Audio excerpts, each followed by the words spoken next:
Hello children, in this video we are going to discuss the second part of Footprints Without Feet.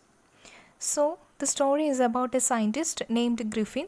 He discovers the rare chemicals which can make a man invisible, but at the same time the man can be touched and felt physically. So, here the continuation. Griffin felt that London was too crowded and he decided to go to a village nearby Iping, and he took a train and booked 2 rooms in the local inn. The event of a stranger coming and staying at the inn in the winter night was not a normal thing to happen in Iping, and everybody started talking about it. Also, because Griffin looked very strange. So everybody started looking and talking about him. The landlord of the inn where Griffin stayed, Mrs. Hall, made a lot of effort to be friendly with Griffin, but he did not want to talk. He clearly told her that his reason for coming for Iping was for peace and quietness, and he did not wish to be disturbed in his work. Also, he told her that an accident had affected his face, due to which he had to cover it. And he clearly told to Mrs. Hall that the reason for coming to Iping is for peace and quietness, and he doesn't want to talk with anyone, and because of some accident he had to cover his face. The landlord's wife, Mrs. Hall, accepted that her new guest was a strange scientist and was ready to excuse his temper, and he paid advance amount. Then the time came when his money was over and he had no ready cash available for further payment at the inn. He had to pretend that he was waiting for a check which could arrive at any moment. And he given the amount as advance, and after that his money got over, and now he doesn't have a money as a ready cash. So he pretended that he was waiting for a check to arrive. After that, some strange things happened. The clergyman and his wife were awakened by some noises in their study room. When they were coming downstairs, they could hear the sound of money being taken from the clergyman's desk. The man held a metal rod in his hand and flung the door open, and as soon as he opened the door, he said, "Surrender." As he thought, he caught the thief. Because of he thought that he caught the thief, he said, "Surrender." To their surprise, they couldn't see anyone. They looked under the desk, behind the curtains, and also up the chimney, but the person was nowhere to be seen. And they checked everywhere, but the person was nowhere to seen. And the desk had been opened, and the housekeeping money was gone.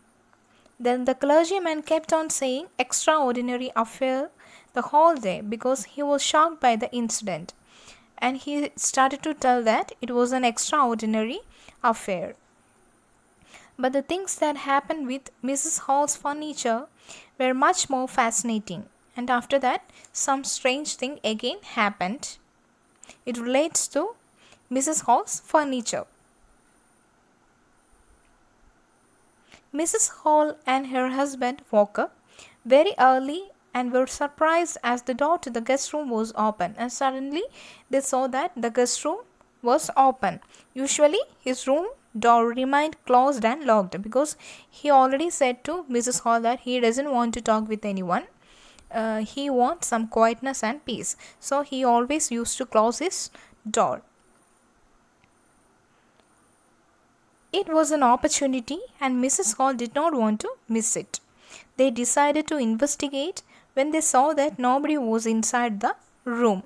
His bed sheets were cold, which showed that he must have been up for a while, and also all the bandages that he used to tie around his face were lying around the room.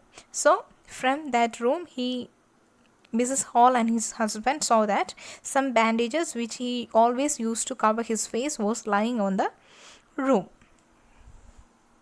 Suddenly, Mrs. Hall heard a sniff close to his ear, and Griffin's hat that was lying on the bedpost flung towards Mrs. Hall and hit her on his face. Then the chair in the room dashed itself, hitting Mrs. Hall in her legs. As they got scared, Mrs. Hall and her husband were going out of the room when the chair closed the door, and suddenly a sound of slamming the door and locking were heard. Suddenly, they saw that Griffin's hat was there on bedpost, and suddenly it flung towards Mrs. Hall and she got hit. And after that, a chair was there in the room and it dashed itself and hit at Mrs. Hall in her legs. And after that, they both went downstairs and they heard the sound of locking the door. This thing terrorized Mrs. Hall and she was about to fall down from the stairs. And she convinced that it will be activities of a spirit. And she mourned her mother used to sit in the chair which hit her legs. Thought that how could it rise up against her? She started to thinking about how a chair could rise up and against Mrs. Hall. The neighbors of Mrs. Hall thought that it was a witchcraft. It will be a supernatural power. That's why it came up and rise up against Mrs. Hall. When the news of the burglary at the clergyman's house reached other people in the town, everyone started suspecting the strange scientist. So this news reached other people also, and everyone started suspecting the strange scientist. Suspicion grew stronger on him when he produced ready cash for his payment at the inn, even though he had told something back that he did not have money and was waiting for a check to arrive. The reason for suspecting the scientist is that after some times he given some money. In the early, he told that he didn't have any money and he was waiting for a check to arrive. Suddenly, he given the money. So, everyone started to suspecting Griffin. The village constable was called for and Mrs. Hall did not want to wait for him. And she went straight to Griffin as he had appeared in the empty room at the inn. Suddenly, Griffin was appeared from that empty room. And Mrs. Hall asked him what he had been doing upstairs to her chairs and furniture, and she also asked him how did he come out of the empty bedroom or enter the locked room. As we already said, Mrs. Hall and her husband heard the sound of locking the door. So she asked Griffin that how he come out of the empty bedroom or the locked bedroom. The scientist became really angry and started shouting that they don't understand who or what he was and decided to show them the truth. He removed his bandages, whiskers, spectacles, and also his nose. It took him just a minute to do all this, and the people in the bar were horrified as they looked at the headless man. Mr. Jaffer, the constable of the village, was surprised as he saw that he had to arrest a man without any head. So, because of these questions, Griffin became really angry and he started to shout and he decided to show them the truth. Because of that, he removed his bandages. Now, he doesn't have any head. Mr. Jaffer, who was the constable of the village, and he also became very surprised because he wanted to arrest a man without any head. But Jaffer still wanted to do his duty as he knew that the magistrate wanted him to arrest the person and it did not matter that he had a head or not. But Jaffer wanted to arrest the person because magistrate doesn't matter what he had a head or not. As he threw away more and more of his clothes, he became more and more invisible, and finally, after Griffin removed his shirt and he was nowhere to be seen. Jafar was struggling to arrest a man who had become completely invisible. And after that, Griffin removed his shirt and everything. So now we cannot see Griffin. So Jafar became so much shocking because he couldn't arrest a man become completely invisible. People who tried helping Jafar were also struggling as they were hit by blows from nowhere. As Jafar made his last attempt to catch hold of the invisible man, he was knocked unconscious by the invisible man. Everybody was shouting, "Hold him," repeatedly, but Griffin had set himself free from them and nobody could understand how to catch him. So they tried to catch Griffin, but easily, without anyone noticing, Griffin had set himself free.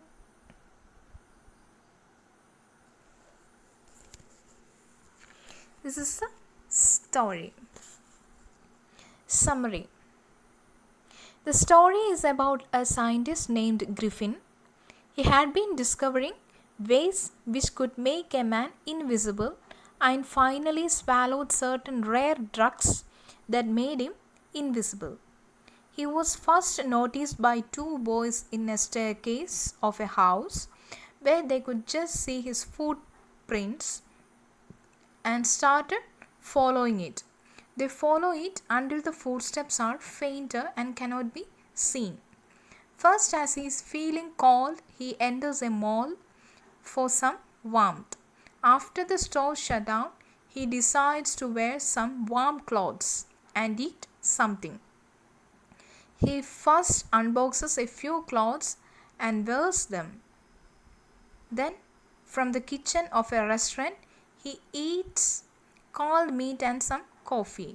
Later, he goes to a grocery store and eats sweets and drinks wine. He then falls asleep on a pile of quilts. He then wakes up in the morning when some of the store assistants had seen him and started chasing him. He quickly threw away all the clothes he was wearing and became invisible again. Then he started roaming around again without any clothes in the cold winters of London. So he decides to steal some clothes from a theatre company, as he knew he would get something there to cover his face as well. Then he steals bandages for his face, dark glasses, false nose, and hat for covering himself. He then hits the shopkeeper and steals all his money. Soon he realizes that London is too crowded to live like this and decides that he would go to a remote village. He books 2 rooms at an inn at the Iping village. He reaches there and it is strange for the people of Iping that a stranger with such a weird appearance has come to stay at an inn during the winter season. Once his money is over, he steals from people and also hits the landlord and his wife, then try to check his room in his absence. Then the village constable is asked for help, but before that, Mrs. Hall, the wife of the landlord, asks him some questions regarding who is he and what he did to her furniture. This makes him really furious and angry, and he decides to show her who really is. The people then see a headless man, and Mr. Jaffers, the constable, also finds out that he would have to arrest a man who does not have a head. They are unable to catch Griffin as he removes all his clothes and becomes invisible. He even knocks out Jaffers as he tried to catch.